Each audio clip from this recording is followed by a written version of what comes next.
ठीक है, अभी मेटा ट्रेडर पे हमने छोड़ी थी बात, यहाँ से ही आगे चलते हैं। तो यहाँ से ये जो लाइन है ये थोड़ी इंपॉर्टेंट है, ये मैं आपको बताता हूँ। यहाँ से आपके आएंगे पेयर, ये सारे पेयर। अच्छा, इनको मैं हाई डाल कर देता हूँ। ये अभी शो ऑल है, इस अकाउंट में जितने भी पेयर हैं वो सारे अभी मुझे यहाँ पे शो होंगे ये। लेकिन मैं खुद से कोई पेयर लिखना चाहता हूँ या मुझे मिल नहीं रहा, तो मैं इसको हाई डाल करूंगा।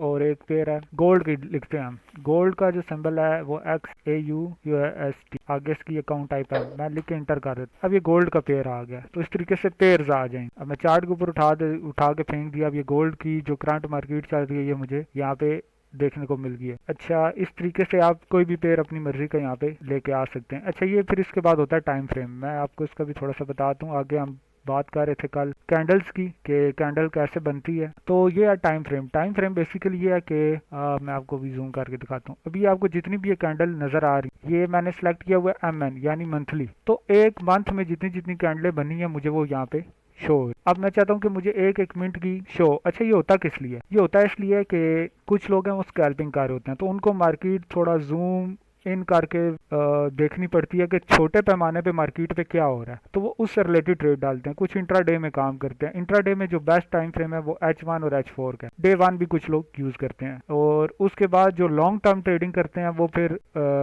डे 1 से लेकर वीक और मंथ ये ट्रेंड यूज करते हैं। ये पेयर, ये चार्ट यूज करते हैं, इसका टाइम फ्रेम यूज करते हैं। अब इसमें होता क्या है? होता ही है कि अभी एक एक मंथ की एक मंथ की एक एक कैंडल यहाँ पे बनी हुई है मुझे चार्ट के ऊपर शो। यानी अगर आप देखें तो 1 2 3 4 5 6 7 8 9 10 11, इधर से लेकर ये 11 कैंडलें मुसलसल ऊपर गई हैं। यानी 11 दिनों से गोल्ड ऊपर जा रहा है, क्योंकि ये एक एक कैंडल एक एक दिन की है। फिर उसके बाद 11 दिन मजीद उससे 2 दिन पीछे चले जाएं, यानी 12 और 13 दिन। तो 2 दिन घेरा था, लेकिन उससे पहले भी ये आप ही गया। तो ओवरऑल हमें ट्रेंड पता चल रहा है कि गोल्ड का अप है। अब मुझे अगर लॉन्ग टर्म ट्रेडिंग करनी है तो मैं फिर कोशिश करूंगा कि मैं वीक 1 से डे 1 से इन 3 टाइम फ्रेम पे काम करूंगा, क्योंकि एक एक कैंडल, अब यहाँ पे एक एक कैंडल एक एक दिन की बनी है। सॉरी, पहले जो मैं बात कर रहा था ये मंथ की थी। तो ये पिछले 10 मंथ से अब जा रहा है। ये आगे 2 मंथ है जो उनसे 11वां और 12वां 11 12, यहाँ से ये 2 दिन 2 मंथ गिरा, क्योंकि ये, सॉरी, मैं समझ रहा था वीक 1, ये डे 1 की कैंडल है, लेकिन ये 1 मंथ की कैंडल है। तो एक मंथ से ये एक एक कैंडल हमें शो कर रही है एक एक मंथ को। तो पिछले 10 मंथ से ये अप जा रहा है। तो इसी तरीके से ये फिर H1, अगर इंटरडे में ट्रेडिंग करनी है किसी ने तो फिर H1 यूज कर सकता है, H4। तो ये जो आप टाइम फ्रेम सेलेक्ट करेंगे एक एक कैंडल उतने टाइम की बनी। तो ये टाइम फ्रेम है, ये थोड़ा इंपॉर्टेंट था, मैंने आपको बता दिया। इसके अलावा अगर आप चार्ट पे किसी किस्म की कोई पैमाइश करना चाहते हैं कि पास्ट में या फ्यूचर में मार्केट कहाँ से कहाँ तक गई थी, तो ये आप एरो के साथ ये देख रहे हैं। ये इसकी जो शार्ट की है Ctrl+F है, लेकिन आप यहाँ से भी सिलेक्ट करके पैमाइश कर सकते हैं। जैसे कि मुझे अगर देखना है कि यहाँ से लेकर मार्केट यहाँ तक नीचे आई है तो कितने पॉइंट बनते हैं, तो ये मुझे बता रहा है 4514 पॉइंट। इसी तरीके से अगर यहाँ तक मैंने देखना है, यानी आप जैसे भी जो पैमाइश करना चाहें वो इस तरीके से आप कर सकते हैं। ये इंपॉर्टेंट था। अगर आपने कोई लाइन लगानी है सीधी ऊपर से नीचे तो आप लगा सकते हैं। इस पर डबल क्लिक करके इसकी आप लोकेशन कहीं पे भी चेंज कर सकते हैं। इसी तरीके से दाएं से बाएं अगर आपने कोई लाइन लगानी है, ये हॉरिजॉन्टल, ये कर सकते हैं। अच्छा, आपको कोई तिरछी लाइन लगानी तो वो भी आप लगा सकते हैं। ये अमूमन होती है ट्रेंड लाइन के लिए।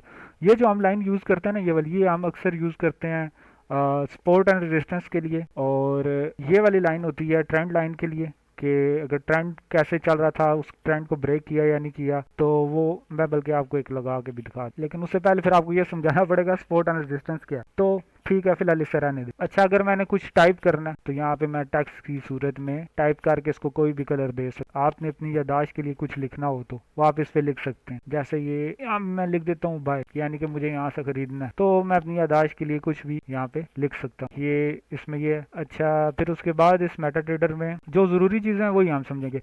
मोबाइल के मेटा ट्रेडर में ट्रेड तेजी से इंटर होती है और कटती भी तेजी से है। और उसमें वैसे तो ये मेटा ट्रेडर जो कंप्यूटर का है, इसमें तो आप किसी भी किस्म का कोई टूल यूज़ कर सकते हैं। जैसे कोई इंडिकेटर डाल सकते हैं, कोई रोबोट डाल सकते हैं, सब कुछ आप कर सकते हैं। लेकिन जो मोबाइल का मेटा ट्रेडर है उस पे एक चीज़ जो मुझे अच्छी लगती है वो ये है कि उसमें आप सारी ट्रेडें एकदम से भी काट सकते हैं। यानी कि आपने 10 12 15 बाय डाली हैं, 10 12 15 सेल डाली हुई हैं और आप उनको इकट्ठा एक ही टाइम पे काटना चाहें तो वो ऑप्शन उसमें मौजूद होता है। यहाँ पे इस तरह का कुछ नहीं है, यहाँ पे सिंगल सिंगल ट्रेड कटती है। लेकिन यहाँ पे आप स्क्रिप्ट यूज़ कर सकते हैं, कोई इंडिकेटर यूज़ कर सकते हैं जो उन सबको इकट्ठा काट सकता है। अच्छा, इंडिकेटर और रोबोट में मैंने आपको फ़र्क बताया था। आपको इंडिकेटर आपको इशारे देते हैं, यानी कि आपको एक सिग्नल दे देते हैं कि हमें यहाँ से खरीदना चाहिए या बेचना चाहिए। जैसे कि हम अभी पहले इसके मेटाडेटर के अपने इंडिकेटर हम देख लेते हैं कि कौन कौन। अब बात हो रही है कि हमें कब खरीदना चाहिए और कब बेचना चाहिए। अभी मेटाडेटर से थोड़ी सी बात अट रही है या नहीं, इसको इंडिकेटर के टॉपिक पे कर छोड़े, अभी डिस्टर्ब होंगे आप। अच्छा, फिर उसके बाद आ गया जी। अच्छा, ये जो कैंडल्स आपको नजर आ रही हैं, दो तरह की कैंडल्स होती हैं। जो कैंडल ऊपर क्लोज होगी वो बुलिश होती है, जो कैंडल नीचे क्लोज हो वो बेरिश होती है, और अमूमन इनका कलर अलग अलग होता है। जिस तरह ये जो कैंडल आप देख रहे हैं व्हाइट कलर में है, तो जो मार्केट अपने करंट ओपनिंग पॉइंट से डाउन क्लोज हुई है उसमें हमें ये कलर व्हाइट शो कर रहा है। और जो अब यहाँ से मार्केट ओपन हुई है, ओपन होने के बाद क्लोज कहाँ पे हुई है, इस जगह, तो ये ऊपर क्लोज हुई है, तो इसका कलर हमें ये ब्लैक शो कर रहा है। बॉडी के अंदर ब्लैक, साइड पे जो सा बॉर्डर है वो इसका ग्रीन कलर। तो अब ये अगर आपने कलर किसी तरीके से, अगर आप अपनी मर्जी का कोई कलर रखना चाहते हैं, अमूमन आपने देखा होगा यूट्यूब वीडियोज पे बैकग्राउंड जो सा होता है वो वाइट होता है और ये आगे जो कैंडल होती है ये वाइट और ब्लैक में चल रही हो, तो उसके लिए आपने प्रॉपर्टीज पे क्लिक करना है। अब यहाँ से आप अपनी मर्जी का दे सकते हैं कोई भी कलर, जैसे कि ये बैकग्राउंड है, बैकग्राउंड हमने कर लिया वाइट। अच्छा जी, फिर उसके बाद ये जो आपको वाइट ये साइड पे लिखे नजर आ रहे हैं मार्केट वैल्यू, इनको मैं कलर दे देता हूँ ग्रीन लाइम। अच्छा जी, ग्रिड है जो सा ग्रिड वो मैंने हाइड किया हुआ है, वैसे इसका कलर है जो सा लाइट ग्रे है। अच्छा, बार अप मेरे पास है ग्रीन, बार डाउन भी है ग्रीन, यानी कि इनकी जो बॉडी का कलर है ये ठीक है, यही रहने दें, ये मुझे नहीं चेंज करना। अच्छा, बुल कैंडल है जो सी, यानी जो ऊपर क्लोज हुई है उनका कलर है ब्लैक, ठीक है, सही है, ब्लैक ठीक नजर आएगा, लेकिन मैं अप में भी इसका ब्लैक कर देता हूँ, ये ज्यादा क्लियर ऐसे। अच्छा, उसके बाद डाउन में है जो सी बार डाउन लाइन है, ठीक है। आप अपनी मर्जी से कुछ भी चेंज कर सकते हैं, लेकिन ये चीज़ है जो सी ज्यादा अच्छा लगता है। अच्छा, लेकिन इसमें ये जो सा ग्रीन कलर है ये नहीं ठीक लगे, लाइन डाउन, इसको भी करते हैं ब्लैक। तो इस तरीके से आप अपनी मर्जी से कोई भी सेटिंग कर सकते हैं। अब ये जरा ज्यादा क्लियर हमें नजर आ रहा है कौन सी चीज कैसे जा रही है, लेकिन ये जो ग्रीन कलर है ये नहीं ठीक लग रहा मुझे, इसको भी करते हैं ब्लैक। अब ठीक, तो इस तरीके से आप सेटिंग कर सकते हैं इसकी। ये मेटाडेटर का काम था, यहाँ पे मेटाडेटर के अंदर आप कर सकते। अच्छा, अब इसके बाद मजीद इसमें कुछ ऐसा जो जरूरी हो, हाँ, इसमें एक चीज़ है चार्ट के ऊपर लॉक, यानी कि अभी देखेंगे मैं चार्ट जितना भी पीछे करूंगा ना H1 में, ये देखें मैं पीछे जितना भी करता हूँ ये दोबारा उसी जगह पे आ जाता है, तो मैंने इसको किया हुआ है लॉक। अब मैं इसको अनलॉक कर देता हूँ। अब मैं मार्केट का पास्ट जितना भी देखना चाहूँ वो देख सकता हूँ, दोबारा करंट मार्केट में मुझे नहीं लेके आ। तो अगर मैंने इसका दोबारा लेके आना है, लॉक करना है, तो मैं इस पर क्लिक करूंगा। मैं जैसे ही मार्केट को जितना पीछे करूंगा, इसके पास्ट में जाऊंगा, तो मुझे ये दोबारा करंट मार्केट पे ले आएगा जहाँ पे कैंडल चल रही है। और ये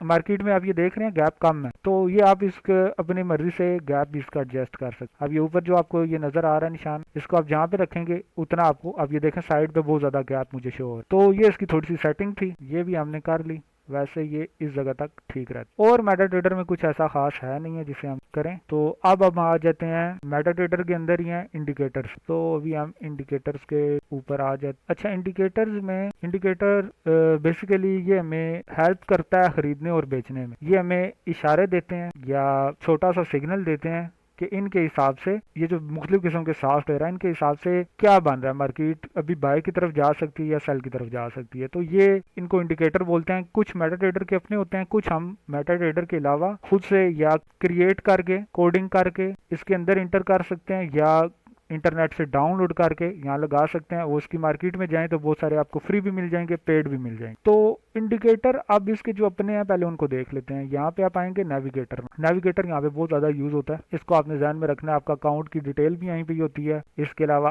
आपके इंडिकेटर और रोबोट ये सारा कुछ भी आपको यहीं पे मिलता है। तो आपने आ जाना इंडिकेटर में। अब ये बहुत सारे इंडिकेटर और जरूरी है जो उनसे वो हम समझ भी ले। सबसे पहले हम बात करते हैं ट्रेंड पे, यानी जो मार्केट का ट्रेंड बताते हैं। इनमें जो सबसे ज्यादा यूज होता है वो है हमारा मूविंग एवरेज। ये अच्छा, ये इसका पीरियड है। पीरियड बेसिकली इसकी लचक है, ये कितना मुड़ता है। अब ये देखें इस जगह से ये जो मोड़ रहा है इसका पीरियड कितना होना चाहिए। जो स्टैंडर्ड है, जो इसका ऑलरेडी इसमें लिखा हुआ होता है वो 14 है, और वैसे ज़्यादातर जो यूज़ होता है वो 30 या 50 का। कुछ लोग 2 या 3 में इकट्ठे भी इसको इस्तेमाल करते हैं। अब बेसिकली ये करता क्या है, एक तो ये मार्केट का ट्रेंड बताता है कि मार्केट का ट्रेंड क्या है। अब बल्कि यहाँ पे 3-4 मूविंग एवरेज लग गया, मैं इनको रिमूव करता हूँ, मैं दोबारा इस पर क्लिक करता हूँ, इंडिकेटर लिस्ट पे आता हूँ, तो मुझे लिस्ट बता देगा कि इस टाइम कौन कौन से इंडिकेटर लगे। तो एक मेरे पास लगा 14 का जो पहले से था, एक 13 का मैंने खुद लगाया, उसका कलर मैंने रेड रखा था, इसका मैं रख देता हूँ येलो, ताकि ये नहीं, ये व्हाइट के ऊपर येलो ठीक नजर नहीं आ रहा, इसका मैं रख देता हूँ ब्लैक। तो 2 इंडिकेटर हमने लगा दिए। अच्छा, ये जो तीसरी लाइन हमें कंफ्यूज कर रही है, ये ट्रेंड लाइन है जो हमने लगाई थी, तो इसको मैं डिलीट कर दूँ। अच्छा, अब 2 इंडिकेटर हमारे पास आ गए डिफरेंट किस्म के मूविंग एवरेज। अब इसमें होता क्या है, ये चीज थोड़ी देर समझने वाली है। देखें, एक इंडिकेटर का एक यूज नहीं है, मुख्तलिफ लोग, मुख्तलिफ ट्रेडर्स इनको मुख्तलिफ तरह से इस्तेमाल करते हैं। जैसे कुछ लोग 3-4 किस्म के मूविंग एवरेज लगा के उनसे अपनी स्ट्रेटजी बनाते हैं, और उसके साथ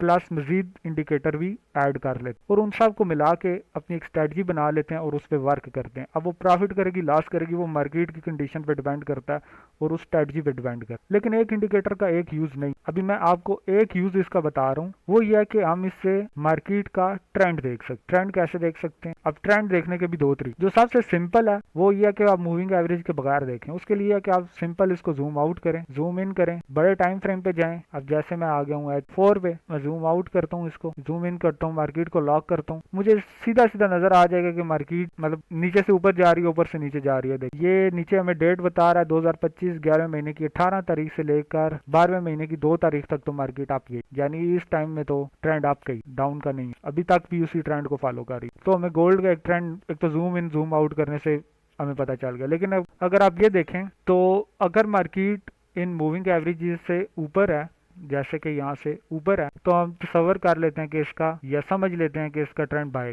तो एक तो हमें इंडिकेटर से ही ट्रेंड पता चल गया, मूविंग एवरेज। अच्छा, अब इसमें मैं आपके साथ बल्कि एक स्ट्रेटजी भी शेयर कर देता। ये 2 मूविंग एवरेज हमने लगाए हैं, हम इसके साथ एक और बड़ा मूविंग एवरेज लगा। मूविंग एवरेज मैंने एक लगाया 30 का, एक 50 का, और एक अभी मैं लगा रहा हूँ 100। और इसको मैं कलर दे देता हूँ कुछ डार्क सा, ताकि ये हमें मार्केट में नजर आए, ग्रीन।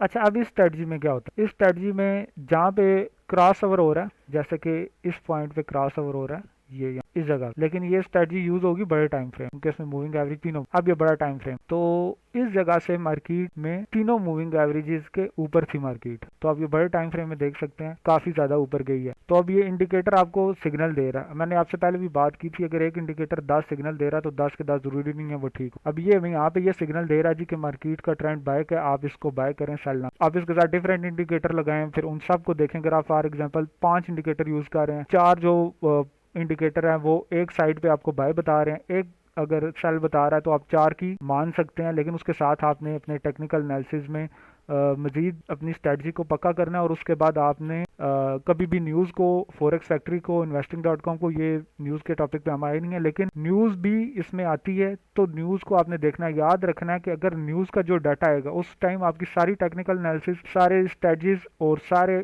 इंडिकेटर फेल हो जाएंगे। उस टाइम मार्केट वैसा चलेगी जैसा न्यूज़ का उस पे इम्पैक्ट है। अगर वो न्यूज़ उसके अपोजिट आई है तो मार्केट गिरेगी, अगर न्यूज़ उसके हक में आई है तो मार्केट अप होगी। तो उस सूरत में आपका कोई किसी किस्म का इंडिकेटर काम नहीं करेगा, कोई टेक्निकल एनालिसिस काम नहीं करेगा। तो न्यूज़ इसलिए बड़ी इंपॉर्टेंट है, न्यूज़ को भी आपने देखना है।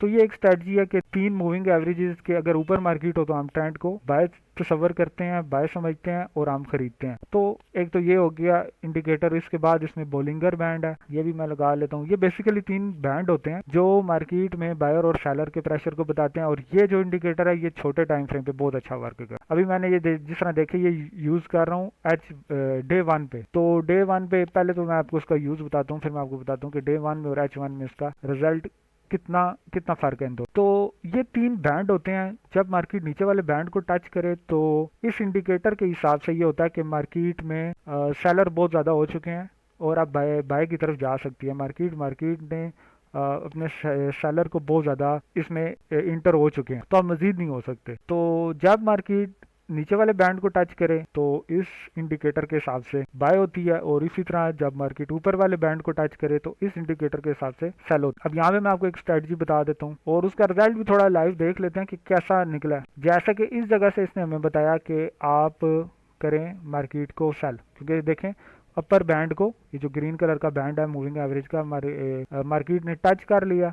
तो यहाँ पे हमें बोल रहा था कि आप बाय करें, लेकिन मार्केट तो बाय में सॉरी सेल करें, लेकिन मार्केट तो सेल में नहीं आई, मार्केट तो बाय में गई है, यानी कि इसके दिया गया सिग्नल यहाँ पे हमें रॉन्ग मिला। अच्छा, फिर इसके बाद इसने दोबारा बोला जी कि मार्केट बाय की तरफ चली जा चुकी है। यहाँ पे इसने अगेन बताया हमें कि अब आप इसको सेल करें, तो सेल हुई।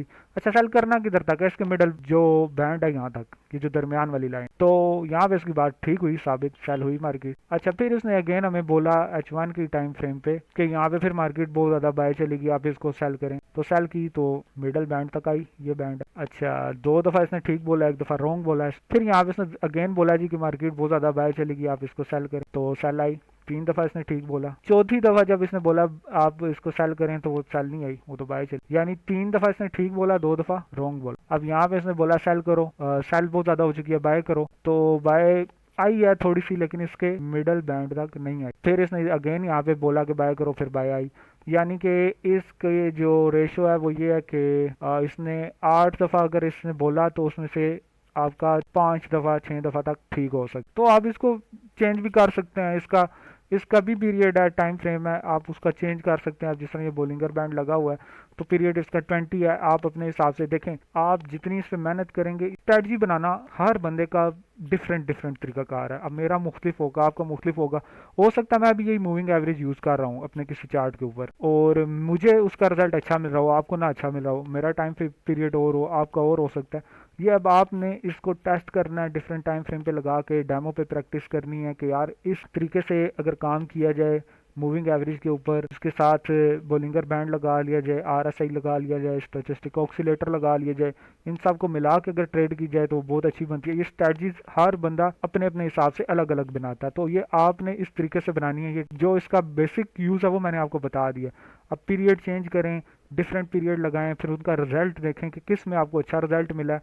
पहले डेमो पे प्रैक्टिस करें, फिर उसके बाद रियल पे आप आ जाए। तो ये इसमें मशहूर या पॉपुलर इंडिकेटर था, ये हमने देख लिया। फिर उसके बाद हम आ जाते हैं जी, यहाँ पे है ये ऑक्सीलेटर है, ये लेकिन वो दूसरा है मूविंग एवरेज ऑक्सीलेटर, वो ये हमें नहीं चाहिए, कम यूज होता है। जो यहाँ पे बहुत ज्यादा चीजें इस्तेमाल होती हैं वो मैं आपको बता रहा हूँ। बाकी इंडिकेटर में आपको जो इसमें मौजूद नहीं है ऑलरेडी, ये तो मेटाट्रेडर के अपने इंडिकेटर है ना, मैं आपको वो भी दूंगा और उनको लगाने का तरीकाकार भी बताऊंगा। अच्छा, RSI को देख लेते हैं। RSI किधर, ये है ये काफी पॉपुलर इंडिकेटर है। ये यहाँ पे आपको लाइन की सूरत में शो करता है। ये भी बेसिकली मार्केट में बायर्स और सेलर के प्रेशर को बता रहा होता है। जब मार्केट 30 तक आ, ये इसका पीरियड है जो आप अपनी मर्जी से चेंज भी कर सकते हैं, लेकिन जो ऑलरेडी इसके अंदर मौजूद होता है वो 30 और 70 का होता है। जिस तरह अब ये 30 का है मूविंग इसका पीरियड, तो इस हिसाब से ये होता है कि जब मार्केट 30 के मूविंग एवरेज 30 के इस पीरियड को RSI के रिलेटिव स्ट्रेंथ इंडेक्स के इंडिकेटर के इस 30 के पीरियड को टच करे, तो उसका मतलब यह है कि मार्केट में यहाँ तक इस जगह पे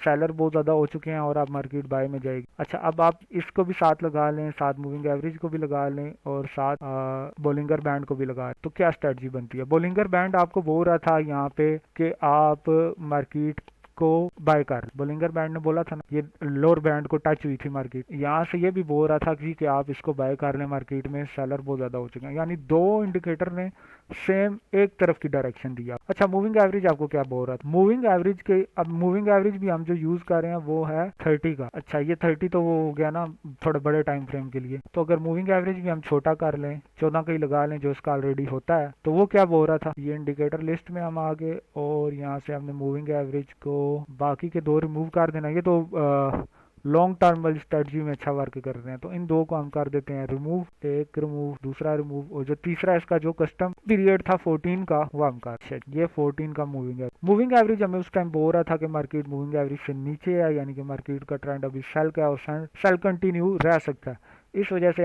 अभी इंडिकेटर की माने तो दो इंडिकेटर ने हमें एक सा सिग्नल दिया और तीसरा हमारे अपोजिट जा रहा था, वो कह रहा था मार्केट सेल में जा सकती है, तो आप सेल ही करें। तो ये हो गया रॉन्ग, लेकिन दो की डायरेक्शन एक थी। तो इस तरीके से अगर मैंने 3 4 5 इंडिकेटर लगाए और वो सब एक तरफ की डायरेक्शन दे रहे हैं, तो ज्यादा चांसेस है कि मार्केट उस तरफ जा सकती है। लेकिन मैंने आपसे पहले बात की थी, कोई इंडिकेटर अगर 10, बल्कि मैंने आपको ये प्रैक्टिकली दिखाया भी है कि बोलिंगर बैंड ने हमें 8 दफा अगर 10 दफा आप बोला, तो 6 दफा 7 दफा ठीक हुआ, 3 दफा इसका भी रोंग गया, तो फिर हमारा यह कि उम्मीद की जा सकती है कि हम शायद अच्छा चल जाएंगे, हमारी ट्रेड अच्छी चल जाएगी। अभी TP कैसे लगाना है, कैसे काटना है वो उन चीज़ों पे भी हम आते हैं। अच्छा ये इंडिकेटर था इसमें। अच्छा इससे एक और मिलता जुलता है, ये थोड़ा बड़े टाइम फ्रेम के लिए यूज़ होता है आरएसआई, और इसी चीज़ का थोड़ा छोटे टाइम फ्रेम पे हम यूज़ करते हैं, वो है ऑक्सीलेटर, स्टोचेस्टिक ऑक्सीलेटर। ये थोड़ा छोटे पैमाने पे यूज़ होता है और ये भी उसी तरीके से होता है। मतलब आपने छोटी जगह ट्रेड करनी है कुछ टाइम के लिए, घंटे के लिए, 2 घंटे के लिए, तो फिर ये यूज़ होता है। तो यूज़ इसका भी सेम है। अगर ऊपर वाले इसके 80 के बैंड को मार्केट टच कर, ये 2 लाइनें टच कर रही हूँ तो बायर बहुत ज़्यादा हो चुके हैं, सेल में जा सकती है। इसी तरीके से 20 वाले को करें तो सेलर बहुत ज़्यादा हो चुके हैं, बाय में जा। तो इस या डिफरेंट किस्म के इंडिकेटर आपने लगा के देखने हैं और अपनी एक स्ट्रेटजी बनानी है, और उससे पहले डेमो पे प्रैक्टिस करनी है। जब रिजल्ट देगी वो, फिर आपने रियल पे कन्वर्ट हो जाना। और ये इंडिकेटर मैं मजीद भी आपके साथ शेयर करूंगा। अब आपको मैं इसको, अगर कोई इंडिकेटर हम बाहर से लगा रहे हैं तो उसको लगाने का क्या तरीकाकार है। हम एक इंडिकेटर डायरेक्ट गूगल से कुछ डाउनलोड करते हैं और इसको लगा के देख। फॉर एग्जांपल मेरे पास है जी, मैं यूज करना चाहता हूँ best indicator for short trading. अच्छा जी, अब मुझे कुछ ये 7 इसने मुझे दे इंडिकेटर, हमने कुछ लगा के देखना है। अच्छा आपको मैं बता दूं, उसकी फाइल होती है EX फाइल। तो हमें EX फाइल के डाउनलोड का जब लिंक मिलेगा तो उसको हम डाउनलोड करेंगे, फिर मैं आपको ऐड करके उसको चार्ट के ऊपर अप्लाई करके दिखा दूंगा। अच्छा हम ये यूज कर रहे हैं मेटा ट्रेडर 4, तो हमें 4 का ही इंडिकेटर भी डाउनलोड करना पड़ेगा। शायद हमें ये 5 का ना दे दे, तो इसलिए हमें मेटा ट्रेडर 4 भी साथ टाइप कर देना चाहता हूँ। ज्यादा लंबा ना हो काम, हमें डायरेक्ट कोई लिंक मिल जाए जिधर से हम डाउनलोड कर। सप्लाई एंड डिमांड बता रहा है, वैसे सप्लाई एंड डिमांड हमने थोड़ा पढ़ना भी है। डाउनलोड लिंक नहीं दे रहा, करवाएगा। फिर मेरे पास बहुत सारे इंडिकेटर पड़े हैं, ऑलमोस्ट 5000 से ज्यादा, मुझे अपने पास से ही देखना पड़े। अच्छा जी, अभी मुझे कौन से इंडिकेटर पे करना चाहिए। पल एलिगेटर नहीं है, EX फाइल नहीं, हमें चाहिए EX फाइल। कैसी अजीब बात है कि हमें कोई इंडिकेटर ही नहीं मिला, कंप्यूटर की अब छांटी करनी पड़े कहाँ। अच्छा अब ये सारी फाइलें आ गई, हम कोई इंडिकेटर